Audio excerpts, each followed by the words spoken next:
It can't be nothing but them getting the best version of Ja Morant, because Ja Morant has one foot in the grave and the other foot on the banana peel. This is going to be his last shot to prove to the world that he still belongs. And also, this Portland team cannot digress. They cannot go backwards. They took major steps forward last season. 2 years ago, Ja Morant was supposed to be the next face of the NBA. A former Rookie of the Year, a former Most Improved Player, a two-time All-Star who used to make grown men jump out of the way on his drives to the rim. On June 29, 2026, the Memphis Grizzlies traded him to Portland for Jerami Grant and Kris Murray. Not for picks, not for a young star, for a rotation forward and a developing bench piece. That's it. That's what Ja Morant was worth on the open market. So how does a former top 5 talent go from franchise cornerstone to a change of scenery throw-in in the space of 2 years? And why would a Trailblazers team, one that just crawled its way back into relevance after the strangest season in franchise history, decide he's the guy worth betting on? Today we're breaking down the Ja Morant trade, the wild season that set it up, and why this is not the same Portland Trailblazers team anymore. Let's rewind, because you can't understand why Portland got Morant for basically nothing without understanding how far he fell in Memphis. Morant was the number 2 pick in 2019, and by his 3rd season, he was an MVP caliber engine, the guy who led the Grizzlies to the best record in the Western Conference. Then things started to unravel, not from a lack of talent, but from everything around it. An 8-game suspension in 2023 for displaying a firearm on an Instagram livestream, a 25-game suspension to open the following season for a second incident, a 1-game suspension this past November after a heated confrontation with his own head coach following a loss to the Lakers. Layer injuries on top of that, shoulder surgery, elbow surgery, a string of games missed nearly every season since his All-NBA peak. Last year, Morant played in only 20 total games, averaging a career-low 19.5 points on career-low shooting splits across the board. By the trade deadline last season, Memphis tried to move him and found almost no real interest around the league.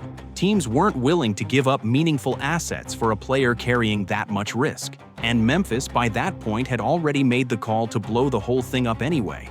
They'd already dealt Desmond Bane to Orlando and Jaren Jackson Jr. to Utah.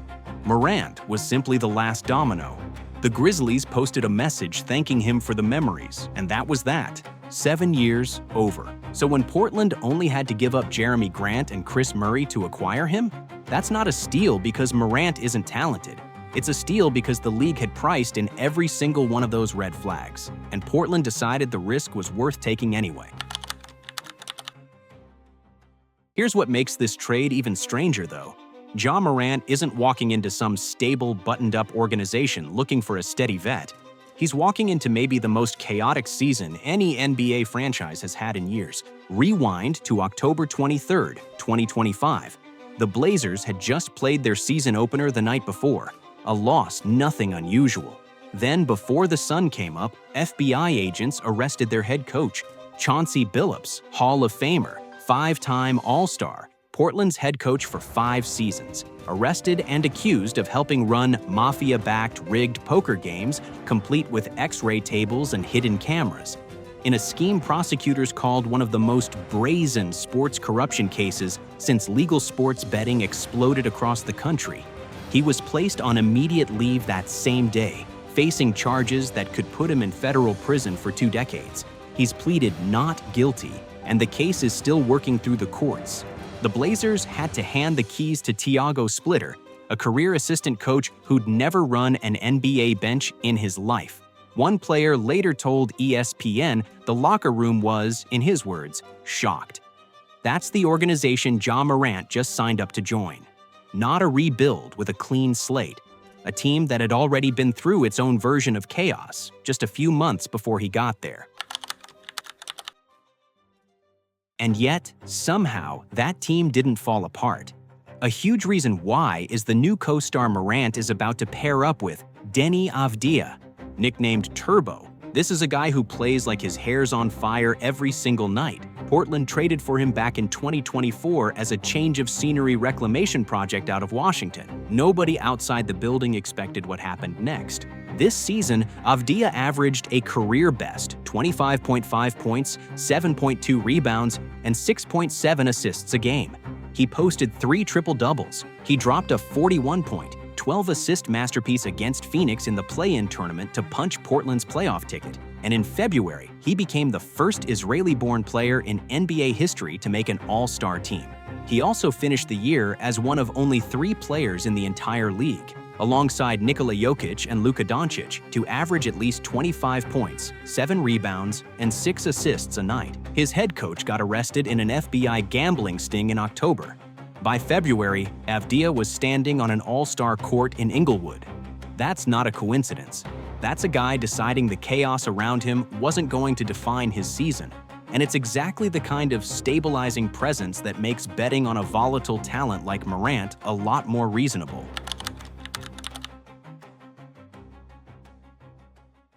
April 14th, a high-stakes play-in game against the Suns. Portland falls behind by double digits in the fourth quarter, claws all the way back, and wins it 114-110, punching their first playoff ticket since 2021. 5 years, an entire generation of high school kids who don't remember the last time this team made the playoffs. Their reward? The 2 seed, Victor Wembanyama and the San Antonio Spurs. Portland didn't have the horses to hang with a team that dominant, and everybody knew it going in. Wembanyama dropped 35 points in his playoff debut and made the gap obvious immediately.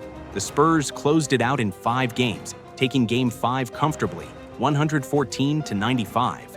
But Portland got there anyway, with an interim coach who'd never called a timeout as an NBA head coach 6 months earlier, and a locker room that absorbed a mafia gambling scandal involving their own coach without blinking. Splitter finished the year 42-39 as interim head coach. That's more wins than this franchise managed in 3 of the previous 4 seasons combined. While all of this was happening on the court, something even bigger was happening off it. Paul Allen, the Microsoft co-founder who bought this team back in 1988, passed away in 2018. For 7 years after that, the Blazers were run by his estate with no clear public direction. That era officially ended this year. Tom Dundon, the Carolina Hurricanes owner, a subprime lending billionaire known around the NHL as El Cheapo, closed a deal worth roughly $4.25 billion to take control of the Trailblazers. Dundon's track record in Carolina is genuinely impressive on the hockey side. He took over a team that was drawing embarrassing crowds and turned them into a perennial contender. But he's also brought a reputation for squeezing every dollar out of an organization, cutting free playoff t-shirts for fans, refusing to let two-way players fly with the team in the postseason, and negotiating a head coaching contract for Micah Nori, so team-friendly that Detroit's J.B. Bickerstaff publicly called it disrespectful to the profession. This is the ownership group that approved trading for Ja Morant's remaining contract, a real financial swing, even at bargain bin trade cost, which tells you something. Whatever else Dundon is, he's not sitting on his hands. And then there's the guy who ties this whole story together emotionally, and who Morant now has to share a backcourt with. Damian Lillard spent 11 seasons in Portland before requesting a trade to Milwaukee in 2023, chasing a championship next to Giannis. It didn't work out. In the Bucks' first-round series against Indiana last April, Lillard tore his left Achilles tendon. Milwaukee's response was brutal in its efficiency. They waived him, stretching the money to clear space for Miles Turner instead. So Lillard, 35, coming off a devastating injury, had his choice of contending teams reaching out: Boston, Golden State, the Lakers. He chose to come home, signed a 3-year deal with Portland, no trade clause included. And even though he didn't play a single regular season minute this year while rehabbing, he still showed up at All-Star Weekend and won the three-point contest, his 3rd career title, tying Larry Bird and Craig Hodges for the most all-time. First player ever to do that without appearing in a game that season. Now he's back on the floor, still working toward full strength, and instead of walking into a clean depth chart, he's walking into a backcourt with Ja Morant already occupying a lot of the same offensive real estate he used to own alone.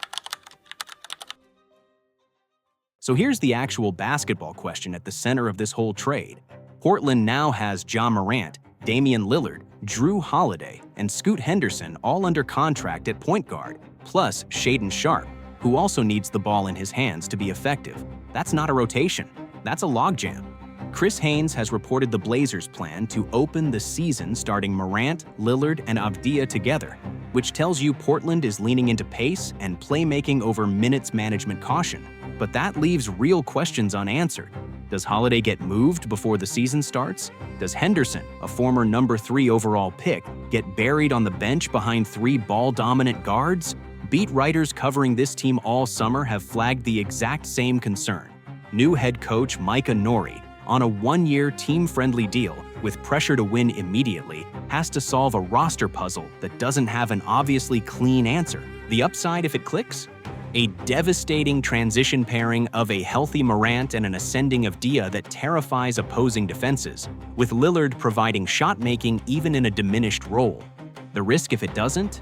Portland spent almost nothing to acquire a talented, disciplined disaster waiting to collide with 3 other ball handlers who all need touches to be effective. That tension, talent versus fit, is the whole story of this offseason. So let's zoom out. A year ago, Ja Morant looked like a cautionary tale, a former top 5 talent whose own team couldn't wait to move on from him.